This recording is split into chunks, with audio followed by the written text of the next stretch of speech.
আসসালামু আলাইকুম ওরহমতুল্লাহ। ফ্রেন্ডস, কথা বলবো ফেসবুক পেজ এবং প্রোফাইলের রিচ ডাউন প্রবলেম নিয়ে। রিসেন্টলি আমরা লক্ষ্য করি আমাদের পেজ কিংবা প্রোফাইলের মধ্যে হঠাৎ করেই দেখা যায় আমাদের রিচ ডাউন হয়ে গেছে, ফলোয়ার্স ডাউন হয়ে গেছে, ভিউ ডাউন হয়ে গেছে ইত্যাদি। এটা কিন্তু প্রোফাইল এবং পেজের মধ্যে দুইটাই হতে পারে।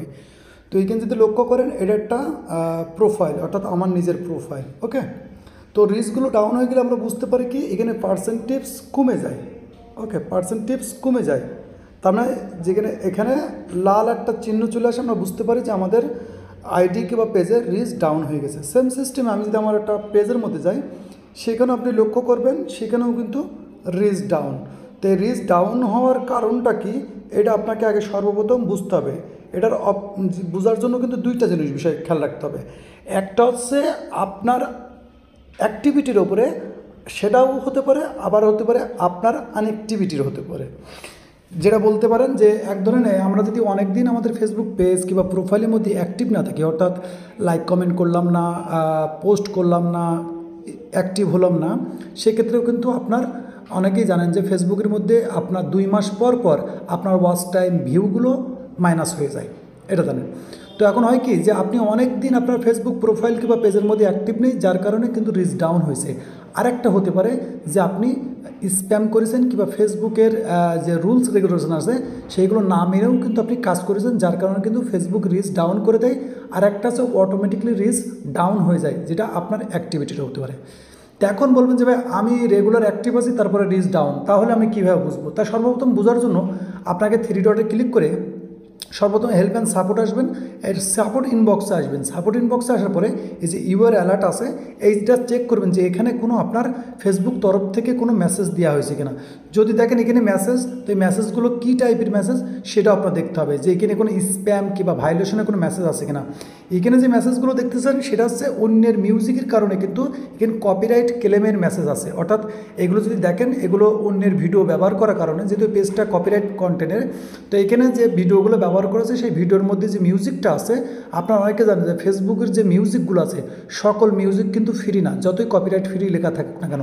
তো সেই মিউজিকটা আমাদের ভিডিওর মধ্যে যখন চলে তখন কিন্তু এর রাইট ম্যানেজারের ডিফল্ট একটা ক্লেম চলে আসে যে আপনি কিন্তু আমার মিউজিক ব্যবহার করতেছেন, তখন সেখান থেকে আপনি রিপ্লেক্স করে দিলে এটা সমাধান হয়ে যায়। তো এখানে যে মেসেজগুলো সেগুলো কিন্তু আলাদা, কিন্তু আপনি যদি দেখেন কোনো কমিউনিটিস ভায়োলেশন কিংবা কোনো স্প্যাম, সেক্ষেত্রে কিন্তু আপনার পেজের সমাধান আপনাকে করতে হবে, অর্থাৎ আপনি কী ধরনের ভুল করেছেন সেই স্টেপগুলো ঠিক করে আপনার পেজের রিস্ক কিংবা প্রোফাইলের রিস্ক ঠিক করতে হবে। দ্বিতীয় হচ্ছে আমি আইডির মধ্যে আসলাম, 3 ডটে গেলাম, এখান থেকে সাপোর্ট ইনবক্সে গেলাম, এখানে সাপোর্ট ইনবক্সে গেলাম, এখানে হয়তো আপনি সেরকম মেসেজ দেখাতে পারবো। তো এখানে দেখেন নিউ করা 3টা আপডেট আছে, তো 3টা আপডেটের মধ্যে আমি ক্লিক করলাম। তো এখানে যদি আপডেটের মধ্যে ক্লিক করি, তাই এখানেও কিন্তু বেশ কিছু জিনিস আমরা লক্ষ্য করতেছি। সেটা হচ্ছে এই আমার যে আইডিটা দেখতেছেন সেই আইডিটার মধ্যে অনেকগুলো পেজ আছে, অর্থাৎ আমি সেই পেজগুলোকে ম্যানেজ করি। তো সেই পেজের মধ্যে হয়তো কপিরাইট ক্লেম আসছে। তো এখানে দেখেন এখানে যদি লক্ষ্য করেন ছোট্ট করে আছে কপিরাইট আপডেট, অর্থাৎ এখানে যদি আমরা ক্লিক করি তাহলে আমরা বুঝতে পারবো এটা কিসের জন্য। সেটা হচ্ছে আমরা যে কোনো একটা পেজের মধ্যে আমরা ভিডিও ব্যবহার করেছি, সেই ভিডিওর মধ্যে কপিরাইট ক্লেম, এটা কিন্তু কপিরাইট স্ট্রাইক না, কপিরাইট ক্লেম। স্ট্রাইক হচ্ছে আলাদা, কপিরাইট ক্লেম আলাদা। যদি আপনারা এইগুলো পড়েন, অর্থাৎ এইগুলো পড়েন, তাহলে আপনারা বুঝতে পারবেন এইগুলো কী আসলে। এগুলো ক্লেম, ওকে, অর্থাৎ আপনি যে ভিডিও ব্যবহার করছেন, যে ফটো ব্যবহার করছেন, যাই বলেন, কিংবা আমরা ফেসবুকে যে মিউজিকগুলো ব্যবহার করি সেটার কিন্তু একটা রাইট ম্যানেজার আছে। এর রাইট ম্যানেজার কিটা দেখেন, সনি এন্টারটেনমেন্ট টেলিভিশন। ওকে, তো যাই হোক এটা আমাদের পেজের কারণে। কিন্তু যদি এখানে দেখেন কোনো স্প্যাম, যেমন আমি আপনাদেরকে একটু দেখাই, এখানে দেখেন স্প্যাম যারে বলে, দেখেন এরকম ধরনের মেসেজ যদি থাকে তাহলে বুঝতে পারবেন যে আপনার আইডি কিংবা প্রোফাইলের মধ্যে আপনার স্প্যাম হয়েছে কিংবা আপনি কোনো ভায়োলেশন করেছেন, যার কারণে কিন্তু আপনার প্রোফাইল কিংবা পেজের মধ্যে রিচ ডাউন হয়ে গেছে। ওকে, তো আমরা খুব ইজি বুঝতে পারলাম যে 2টা কারণে কিন্তু আপনার পেজ কিংবা প্রোফাইলের মধ্যে রিচ ডাউন হতে পারে। একটা হচ্ছে আপনার ভুল কর্মে, আর একটা হচ্ছে আপনার ইনঅ্যাক্টিভ থাকার কারণে, অর্থাৎ অ্যাক্টিভ রেগুলারভাবে নেই, রেগুলার পোস্ট করেননি, লাইক করেননি।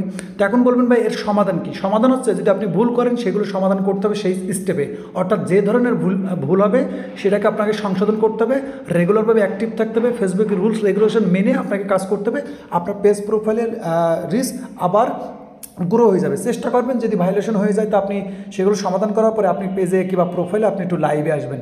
লাইভটা এমন একটা জিনিস, যদি আপনি পেজের মধ্যে রেগুলারভাবে লাইভ করেন তো আপনার পেজের কিন্তু রিচ খুব হাই হয়ে যায়, ঠিক আছে, কারণ আমরা অনেক প্রোফাইল, যেমন আমাদের অনেক প্রোফাইল আছে, আমরা কিন্তু পোস্ট করি না, লাইক করি না, শুধু স্ক্রল ডাউন করি, সেটাও কিন্তু এক ধরনের অ্যাক্টিভিটি থেকে যায়, কিন্তু রিচটা অত গ্রো হয় না।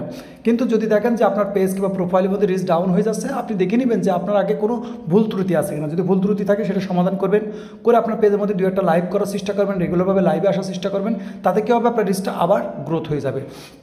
কারণ কি, এখানে একটা হচ্ছে আপনার ভুলের কারণে হয়, আর একটা হচ্ছে আপনার না থাকার কারণে হয়। তো দুইটা বিষয়ের কারণেই কিন্তু আপনার পেজ কিংবা প্রোফাইলের রিচ ডাউন হয়, এছাড়া উইদাউট কোনো কারণবশত কোনো কারণ নাই আর কি। তো আশা করি হয়তো ভিডিওটা আপনাদের কাছে ইনফরমেশন খুব হেল্পফুল লাগবে। তো ভিডিও ভালো লাগলে অবশ্যই ভিডিওতে একটা লাইক করে দেবেন এবং অবশ্যই আপনাদের মূল্যবান কমেন্ট করে রাখবেন। ততক্ষণ ভালো থাকবেন এবং নিজের খেয়াল রাখবেন। আল্লাহ হাফেজ।